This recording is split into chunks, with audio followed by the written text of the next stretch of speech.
प्रधानमंत्री नरेंद्र मोदी कल अपने संसदीय क्षेत्र वाराणसी के दौरे पर रहेंगे। यहां प्रधानमंत्री दशाश्वमेध घाट पर गंगा आरती में शामिल होंगे। लोकसभा चुनाव जीतने के बाद मोदी का ये पहला वाराणसी दौरा होगा।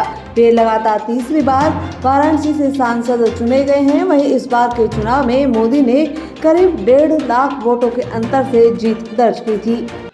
अमेरिकी राष्ट्रीय सुरक्षा सलाहकार NSA जेक सुलिवन आज भारत पहुंचे। राज्य के उप सचिव कर्ट कैंपबेल और अन्य शीर्ष अधिकारी भी उनके साथ हैं। सुलिवन नई दिल्ली में critical and emerging technology ICET की दूसरी बैठक में भाग लेने के लिए भारत आए हैं। दिल्ली में उन्होंने आज केंद्रीय विदेश मंत्री S जयशंकर से मुलाकात की। दोनों नेताओं के बीच द्विपक्षीय, वैश्विक और क्षेत्रीय मुद्दों पर व्यापक चर्चा हुई। इसके अलावा भारत की राष्ट्रीय सुरक्षा सलाहकार अजीत डोभाल ने भी अपने अमेरिकी समकक्ष जेक सुलिवन से मुलाकात की। इस दौरान दोनों शीर्ष सुरक्षा अधिकारियों ने वैश्विक और क्षेत्रीय मुद्दों पर भी विचार विमर्श किया। केंद्रीय गृह मंत्रालय ने जम्मू संभाग के जिला रियासी में हाल ही में एक बस पर किए गए आतंकी हमले की जांच राष्ट्रीय जांच एजेंसी NIA को सौंपी है। अधिकारियों ने यह जानकारी दी है। बता दें, 9 जून को शिवखोड़ी धाम से कटरा लौट रही श्रद्धालुओं से भरी बस पर आतंकियों ने अंधाधुंध गोलीबारी कर दी थी। इससे बस अनियंत्रित होकर गहरी खाई में गिर गई थी। प्रत्यक्षदर्शियों के अनुसार बस के खाई में गिरने के बाद भी आतंकवादी लगातार गोलियां बरसा रहे थे। इसके बाद वे मौके से भाग निकले। बस में उत्तर प्रदेश, राजस्थान और दिल्ली के निवासी मौजूद थे। हमले में 3 महिलाओं समेत 9 लोगों की मौत हो गई थी, जबकि 41 अन्य लोग घायल हो गए थे। इस साल महाराष्ट्र, हरियाणा, झारखंड और जम्मू कश्मीर में विधानसभा चुनाव करवाए जाने हैं। लोकसभा चुनाव के बाद भाजपा अब इन चुनावों की तैयारियों में भी जुट गई है। इसके लिए भाजपा के राष्ट्रीय अध्यक्ष JP नड्डा ने इन राज्यों में चुनाव प्रभारी और सह प्रभारी नियुक्त किए हैं। इनमें झारखंड में केंद्रीय मंत्री शिवराज सिंह चौहान को प्रभारी और असम के मुख्यमंत्री हिमंत बिस्वा शर्मा को सह प्रभारी नियुक्त किया गया है। महाराष्ट्र में केंद्रीय मंत्री भूपेंद्र यादव को चुनाव प्रभारी और केंद्रीय मंत्री अश्विनी वैष्णव को सह प्रभारी बनाया गया है। हरियाणा में केंद्रीय मंत्री धर्मेंद्र प्रधान को प्रभारी और मणिपुर के पूर्व मुख्यमंत्री बिप्लब कुमार देब को सह प्रभारी बनाया गया है। इसी तरह जम्मू कश्मीर में केंद्रीय मंत्री G किशन रेड्डी को चुनाव प्रभारी बनाया गया है।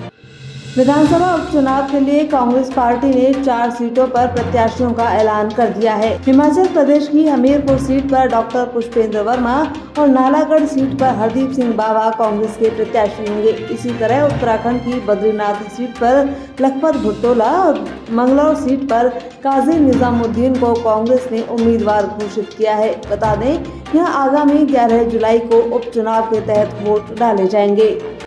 बिहार के JDU सांसद देवेश चंद्र ठाकुर लोकसभा चुनाव में कम वोट मिलने से नाराज हैं। उन्होंने सीतामढ़ी सीट से चुनाव जीता है।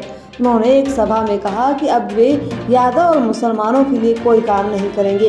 यादव और मुसलमान समाज के लोग कोई काम करवाने आते हैं तो जरूर आए, उन्हें चाय नाश्ता करवा कर वापस लौटा दूंगा। इसे लेकर प्रमुख विपक्षी पार्टी RJD ने JDU सांसद की सदस्यता खत्म करने की मांग की है। राजस्थान के राज्यपाल कलराज मिश्र दिल्ली दौरे पर रहे। यहाँ उन्होंने केंद्रीय गृह मंत्री अमित शाह से शिष्टाचार भेंट की। इस दौरान दोनों नेताओं ने राजस्थान के विकास और आंतरिक सुरक्षा से जुड़े विभिन्न मुद्दों पर चर्चा की। राजस्थान में लाल डायरी से सियासी हलचल मचाने वाले पूर्व मंत्री राजेंद्र सिंह गुढ़ा एक बार फिर से सुर्खियों में है।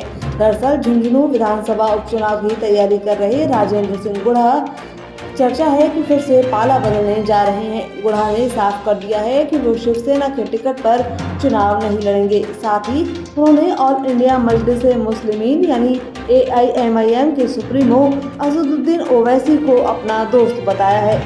ऐसे में सियासी गलियारों में चर्चा है कि राजेंद्र सिंह गुढ़ा AIMIM के टिकट पर झुंझुनू विधानसभा में उपचुनाव लड़ सकते हैं। करौली के हिंडौन सिटी में शराब का ठेका बंद करवाने और पेयजल संकट को लेकर महिलाओं ने सड़क पर जाम लगाकर विरोध प्रदर्शन किया। इससे रोड पर लंबा जाम लग गया। वहीं आक्रोशित महिलाओं ने स्थानीय विधायक अनीता जाटा को ज्ञापन सौंपकर पेयजल समस्या का जल्द से जल्द समाधान करने और शराब ठेका हटवाने की मांग की। नीट परीक्षा विवाद को लेकर कल मंगलवार को राजस्थान हाईकोर्ट में सुनवाई की जाएगी। वैकेशन जज जस्टिस भुवन गोयल की अदालत मामले की सुनवाई करेगी। राजस्थान हाईकोर्ट की जयपुर पीठ में नीट विवाद को लेकर अब तक 6 से ज्यादा याचिकाएं दायर की जा चुकी हैं।